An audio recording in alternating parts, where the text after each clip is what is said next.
Hey, welcome to the Swine Time Podcast. I'm going to be putting this one up on YouTube. I usually just do my audio with my podcast, but we're going to start doing them on YouTube as well. Why not? It's not that hard to do. Want to talk today about rejection. Rejection, that's right. Rejection is tough, and rejection comes in all shapes, sizes, and forms in life, and it's something we all deal with no matter how great we are. There will be a time when you get rejected for something, and I would like to talk about that today. I look at rejection as a good thing. Rejection helps you. It helps you grow stronger. It helps you see your flaws. It helps you see your weaknesses. It helps you improve. We can go back and talk about rejection from a famous story. There's the famous story about Michael Jordan. Michael Jordan got cut from his 8th grade basketball team, and then what happened the rest? He ended up becoming Michael Jordan. And can you imagine that? That this guy in 8th grade got cut, that the other kids in the school were better than him. Just in his school, the kids were better than him. And then he became the greatest basketball player in the history of the NBA thus far. I mean, it can be argued, maybe some players here and there. No, I think from what I've seen, Jordan was the best. What got him to the best? Probably that rejection in the 8th grade helped, right? He got rejected. He became better. He had to work harder. See, when you get rejected, that means that you have flaws that you have to improve. So that causes you to work harder, right? You have to improve yourself to get to the next level. And a lot of times the rejection is good because that means you have to work that much harder to get to where you want to go. I learned this as an athlete myself on the wrestling team. So I was on the high school wrestling team, wasn't that good, but I wanted to be good. I would get beat. So I would go to my regular practice and I was like, and then I would go to the tournament and still get beat. So I said, okay, well then I have to go to other wrestling practices. I have to go to other camps. I have to improve myself because if I'm getting beat, that means that the work I'm putting in now still isn't enough. So I have to improve myself. So then, my senior year, my goal was to go to the state wrestling tournament. The final match to decide who gets to go to the state wrestling tournament and who doesn't, I had to wrestle a guy who had already been to state and who had pinned me 5 times. The guy had pinned me 5 times, and I won the match. I believe I won the match because I outworked him. All those times he beat me, getting rejected basically, I wanted the trophy. I wanted to win first place at the tournaments, but this guy kept beating me. I worked hard, and I know I outworked him, and also he probably took me for granted, right? And sometimes when you win, it actually can make you a little lazy. I know this also from my comedy career, right? On a night where you have a good show, sometimes you go out and celebrate. No, you should be doing the same thing. You should be going home and still working on your set. And as a comedian and an actor and a guy who likes to chase women, I know a lot about rejection. As far as the comedy goes, when I was first starting off, I wanted to work the Improv Comedy Club here in Hollywood. And I remember sending a video to the booker of the comedy shows at the time, and him telling me, "You're not ready yet." And that was hard for me to take, right? Because I was naive, and I thought, "Oh man, I know I can, put on a good show." But at the time, no, I couldn't put on the show. I just simply wasn't ready. So sometimes rejection it's just temporary. You're just temporarily getting rejected because you're not ready yet. You're not ready for that next step. You're not ready for that next move that will get you there. You have to put in more work, more time, more focus on your craft to get you to the next level, to get you up and ready to go there, to do it, to be there. And now, I work the improv comedy clubs all over the country. So it was just a matter of, hey, I knew I had it in me to eventually work the comedy clubs. It's just that at the time, my show sucked. I wasn't good. I was just starting off. I didn't know what I was doing. I loved it, but I wasn't ready. So the rejection, and it's also good when you get rejected, is to get notes, what you did, what you could improve, And I always appreciate people that are honest with you when you get rejected, like to do that. And like I said, a lot of times it's not a rejection. It's just you got to spend more time working on it, working on yourself to get better. And I look at it, every no gets you closer to a every no gets you closer to a yes, and every failure gets you closer to a success. So every no closer to a yes, every failure closer to success. And it works with everything, all kinds of different jobs. As an actor, I've faced a lot of rejection.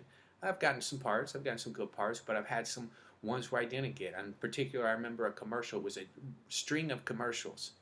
and I was up for it. It was down to me and just a couple other guys, and I took this rejection especially hard because it was a job that ended up paying the dude like $80,000, and I was one of the final guys, and I didn't get it. And I remember calling my mom, "I'm done. This is too stressful. I can't take it. Oh no." But if I quit, then I'll never get that chance again, right? And you never know. It might happen. It might not. And hey, the other dude got it. He was better for the part. Boom. You got to keep on plugging forward. And it goes for anything. I talk about comedy and acting, and I know there's only a small percent of people that do that, but we can use it for anything, right? If you're a plumber, right? So you're a plumber. You want a big job as a plumber. And you go to be a plumber. And the guy hiring the plumber said, "Man, you don't have what it takes to be a plumber. You don't know how to plumb. You are not a good plumber. You suck as a plumber, and you're no good at it." Well, dude, what does that mean? That means that you have to go home and you have to work on your toilet. You have to clean your toilet. You have to fix your toilet. You have to work on your toilet. You have to practice on your toilet until you can get good enough to go out and be a plumber. And if the guy still doesn't want to hire you as a plumber and he thinks you still suck, then you got to go and start your own business as a plumber. And you know what? You'll make more money starting your own business as a plumber than working for someone else. So once again, rejection is good because it teaches you how to step your game up, okay? And then, of course, I'm going to talk to my fellas here, and I guess maybe some of you ladies can relate to this too. I'm not for sure, but I'm going to talk to the guys about getting rejected when it comes to women. Dude, I know a lot about this. I've been with a decent amount of women, okay? I'm no pickup artist. I'm no dating guru guy, but, you know, I've met a decent amount of nice ladies. And you meet them through getting rejected, right? If you get rejected by someone, that means that they don't see you as a 10. Because if someone sees you as a 10, they won't reject you, right? And sometimes it's not even sometimes it's out of your control, right? It's just a physical thing, or it's just, there's all kinds of different variables why it can be. But guys, don't stop. Like, use that and learn from it. Okay, well, I said this time, it didn't work. I'll try this next time. And get off your phones and do it in person. Okay, take rejection to the face. Make people reject you to your face. Do it in person. It makes you stronger. You take that, you take a shot of rejection, right? Boom, right there to your heart. Oh, man. It hurts, man. I mean, I've had some girls I really like, dude. Crushed. Got rejected, crushed, laying on my floor. I can't take it. I don't want to go. No. You know what? It only makes you stronger. You getting rejected by girls, man, it makes you so much stronger. Why? Because you motivated. You motivate yourself. You don't let it. You can't sit there and weep long. You can do it for maybe 10 minutes or whatever, or a little bit. Sometimes I milk that shit because I don't know why, but I'll take it hard sometimes because it feels so personal. And it is personal because that person thinks they're better than you. And that's motivation because there ain't nobody better than you, right? But that's what they think. That's why they reject you. I mean, that sucks to hear, but they think that they're better than you. That's why they reject you. Can you get mad at them about that? No. They got every right to feel that they're better than you, even if they're wrong. So what can you do? You can do what I did. I put a pull-up bar here in my room, right? I got, it's over there, I guess. I don't know how to turn my computer. I got a pull-up bar. I wake up, I do my pull-ups. I do my push-ups. I do my sit-ups. I run. I work on my comedy set. I work on getting better at everything I else do. Because I think that anybody that sees me should be knowing, hey, you're looking at a 10. And if I'm not a 10 in their eyes, I got to be a 10 in my eyes, right? You got to know that you are doing the best you can for you. And we all slack. We all make mistakes. And every day's not the same. Some days you go out there in the world and you crush it, right? You just dominate. And other days aren't so hot, man. You get a parking ticket, screws up your day. You have a tough day. You don't accomplish as much. But the thing is, you got to take each one of these rejections as a learning lesson and a chance to improve yourself and to figure out what you want, how you're going to get it. It's good if you're putting yourself in situations where you're getting rejected. A lot of guys like to play video games. I don't.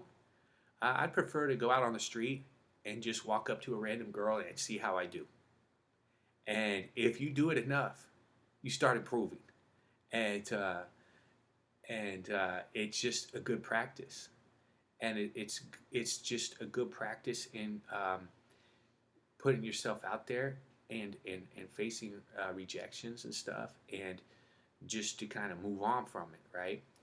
And then sometimes you'll surprise yourself, man. Guys, you can pull some things out that you didn't think you could pull. You can see some of these real cute girl. You might not think, hey, if I go up there, I have a shot. Well, you don't if you don't go up there.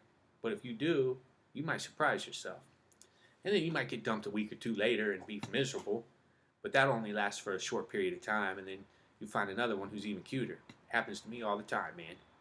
I swear to God, I'm constantly wanting some cutie to dump me because I know the next one's going to be better. It's just the way it kind of works out, you know.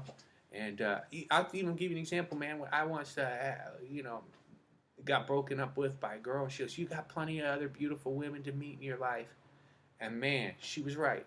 I would have been not happy had I been with her the whole time, you know. There's this song by Garth Brooks called "Unanswered Prayers." Great song. Garth Brooks says in the story he's at a high school football game with his wife, and then he runs into his ex-girlfriend from high school, and he remembers back when he was in high school with his ex-girlfriend. And every night before he go to bed, he'd pray, God, I want to be with this girlfriend. You know, I want her so bad. She's the one for me. God, please give me this girl. He never got that girl, but now he's got his wife, and he loves his wife way more than that girl, and he's happy that he never got that girl. Because if he would have got that girl, he would never have his current wife. So check out that song. And so I wanted to say to you guys today, man, this is some Swine Time philosophy. Thanks for tuning in. We'll talk soon.